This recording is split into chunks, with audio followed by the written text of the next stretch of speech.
Hi, welcome to this episode of Worldwide Canadian, where today I'm going to go on a road trip to the United States from Bridgewater, Nova Scotia. Stick around.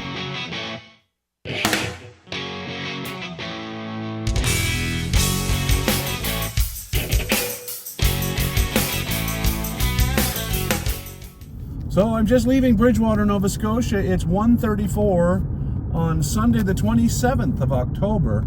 And it's a little cooler today. It is 8 degrees outside, and I left my house with 130 kilometers of range because for some reason my car did not charge last night. I'm not sure whether it was a setting that I made a mistake on or what. Continue on current road for about 3 but I'm going to kilometers. have to stop to charge in Halifax on my way through, and I'll give you an update along the way. So just a little update. It's 107 kilometers to the fast charger that's going to be available in Halifax. And I have 119 showing, so I'm actually driving on hypermiling right now is what we call it. I'm driving at 90 kilometers an hour, and I have the heat turned off so that I can conserve power and make it to my first charging spot because I didn't check my car last night to make sure it was properly charging. So I'll give you an update and let you know if I make it, but so far it looks like I might have very little bit left in the battery when I get there. So I'm here in Amherst, Nova Scotia, and I arrived with about 9% on the battery, and I'm headed for the New Brunswick United States border in Calais. It's 6:36 in the evening. I did stop and say hello to my grandkids for a few minutes. I made one last stop before that. I did charge in Halifax up to 86% on the charge road in Beachville that I like, and that charge went without a hitch, and then made the trip out to Amherst and making a good time, having no issues with any of the chargers, and enjoying a nice quiet evening in the car. I am going to press on because I'm not tired, and I have the setup in the back of the car that allows me to take a nap if I want to, or just keep on trucking till I get tired, and if I'm low enough and can find a level 2 charger, I'll take a nap while I charge on a slow charger to save. The cost of charging is very expensive when you're fast charging, of course. DC fast charging on Electrify Canada, which I'm on right now, is 60 cents a kilowatt hour. It's 42 cents in Beachville. So again, it's not as expensive as gas, that's for sure. And as long as you plan your trip out, you have no issues whatsoever. I'll check back with you in a little bit when I get a little further down the road. So I charged here in Moncton again at the Petro-Canada. I thought I'd give them a try. I didn't really need a lot of charge here, but I'm going to get up to 80% on this one. I'm getting 71 kilowatt speed, so that's not horrible, I guess. It's better than the 50 you get at flow chargers, and definitely better than the Petro-Canada out in Stewiacke, which is giving me less than 40 most of the time. I'm continuing on now towards Calais, Maine, and I'll check in a little later. Well, here we are. It is now 11:45 p.m. and I'm in St. Stephen, New Brunswick, just a few kilometers from the border. And I'm now topping up to make sure I'm using Canadian funds for this last purchase.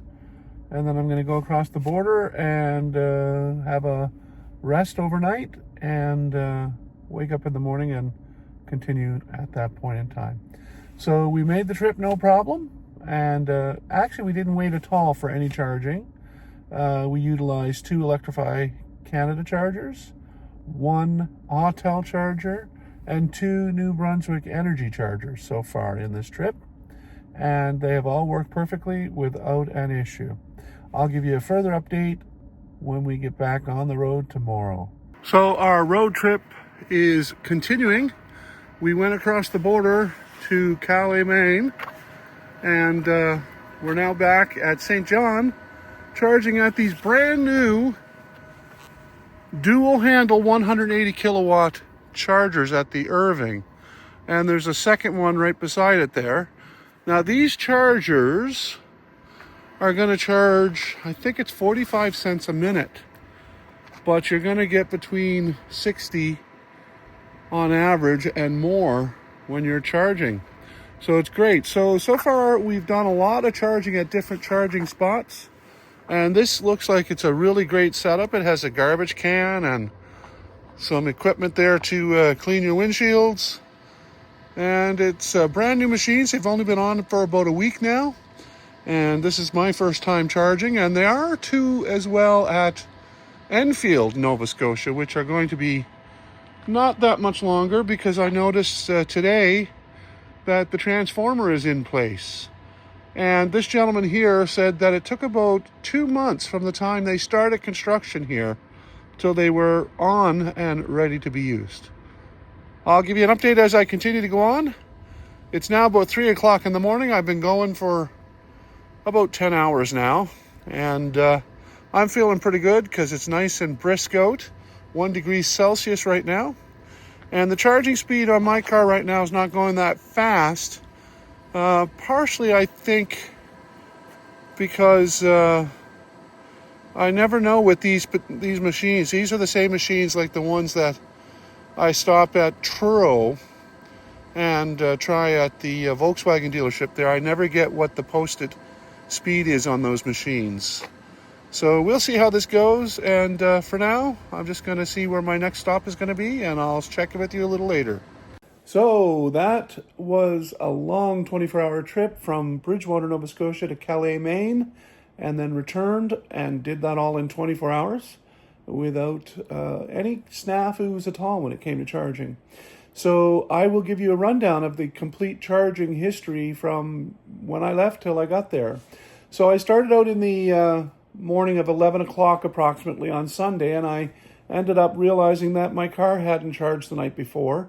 So I knew I wasn't going to even make it to Halifax. So I stopped at Gold River at the AFN Nugget and used a free charger there while I tried to have some lunch. Unfortunately, one of the staff members was having a health issue and they had to call an ambulance and ended up closing. So I ended up leaving there with just enough to reach Beachville, where I charged, and then from there I went all the way to Amherst to the 6-handled 350 kilowatt ultra supercharger, ultra speed, ultra hyper.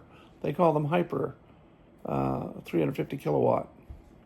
And then I went as far as Quispamsis in New Brunswick, and I charged there at a 50 kilowatt New Brunswick Energy flow machine, and that was just like the ones that I've always used in Bridgewater and surrounding areas. And then from there I went to St. Stephen's, where I charged again at an Energy New Brunswick before crossing the border. And I did go and check out the charger on the American side, but I really didn't need a charge, but I did check it out, and everything worked well there as well. I could have charged no problem, so I plugged in and got a charge started and then just stopped.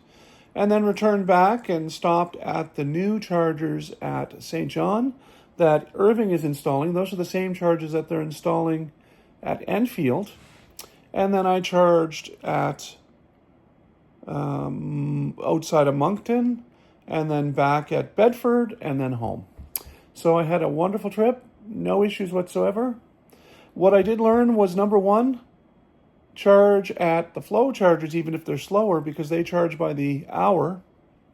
And for the amount of charge I needed, I was getting charged about half the cost of the Electrify Canada at 60 kilowatts. So all those folks waiting for those adapters so they can charge on Tesla at 90 plus cents per kilowatt hour are probably going to find out that it's the most expensive way to charge your car. So if you can stick to the third-party machines, and especially those that are done by the power companies in both New Brunswick, Nova Scotia, and PEI, you'll find it to be about half the price. So all in all, it was a very successful trip. I hope you enjoyed the little video. And if you could press that thumbs up icon and also subscribe and click the bell icon, you'll be notified when I upload new content. That's it for me. Hope you'll stop back here at Worldwide Canadian next time. Have a great one.